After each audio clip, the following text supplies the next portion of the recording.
গ্রিসের রাজধানী এথেন্স ঐতিহাসিক স্থাপনা, প্রাচীন সভ্যতার স্মৃতি আর পর্যটকদের ভিড়ে মুখর এক শহর। কিন্তু এই শহরের এক কোণে আছে ভিন্ন এক দৃশ্য।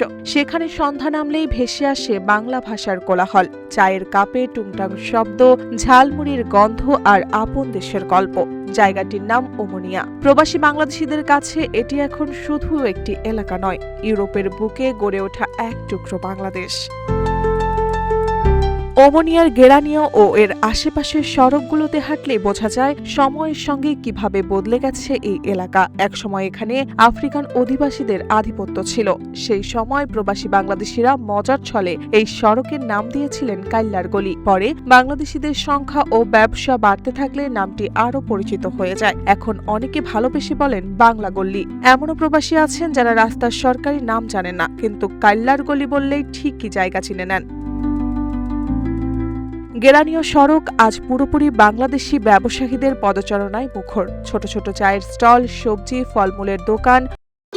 ভবিষ্যৎ হোক নিরাপদ, বিনিয়োগ হোক বিশ্বস্ত, আর আমার পছন্দ সল্ট বে। ওয়েলকাম টু সল্ট বে। পানি স্টল, ঝালমুড়ি, চটপটি, ফুচকার দোকান, সব মিলিয়ে যেন ঢাকার কোনো ব্যস্ত গলি। গভীর রাত পর্যন্ত এখানে থাকে শত শত প্রবাসীর আনাগোনা। কম দামে দেশি পণ্য পাওয়া যায় বলেই জায়গাটি প্রবাসীদের কাছে আরও আকর্ষণীয়।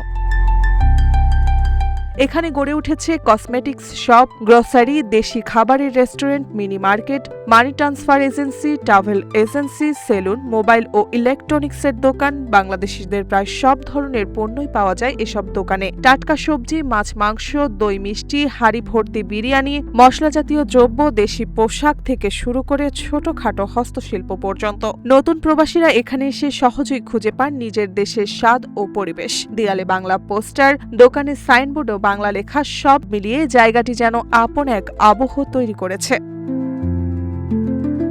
সন্ধ্যা নামার সঙ্গে সঙ্গে জমে ওঠে আড্ডা, হাতে গরম চায়ের কাপ, পাশে পরিচিত মুখ, সামনে দেশি খাবারের সুবাস। রাজনীতি, গ্রামগঞ্জ, পরিবার, কাজের অভিজ্ঞতা কিংবা নতুন স্বপ্ন, সবকিছু অবলীলায় ভাগাভাগি করেন প্রবাসীরা। অনেকের কাছে এই আড্ডা এক ধরনের মানসিক স্বস্তির জায়গা, যেখানে মন খুলে কথা বললে দূর দেশের কষ্ট কিছুটা হলেও হালকা হয়ে যায়। ওমনিয়াকে ঘিরে গড়ে ওঠা বাংলাদেশি সমাজ কেবল ব্যবসায়িক কেন্দ্রিক নয়, এটি এক ধরনের কমিউনিটি সাপোর্ট সিস্টেমে পরিণত হয়েছে। নতুনরা বাসা, কাজ, ডকুমেন্টেশন বা প্রয়োজনীয় পরামর্শের জন্য এখানে আসেন। কেউ সমস্যায় পড়লে পাশে দাঁড়ানোর মানসিকতাও রয়েছে প্রবাসীদের মধ্যে। ব্যবসায়িক সংহতি আর সামাজিক সহমর্মিতা দুই মিলেই এই এলাকা হয়ে উঠেছে নির্ভরতার প্রতীক। তাই ওমনিয়া শুধু এথেন্সের একটি পাড়া নয়, প্রবাসী বাংলাদেশিদের কাছে একটি আবেগের নাম। হাজার মাইল দূরে থেকে এসেও তারা এখানে এসে অনুভব করেন বাংলাদেশ আসলে খুব দূরে নয়। মার্জিয়া মৌ, রূপালী বাংলাদেশ।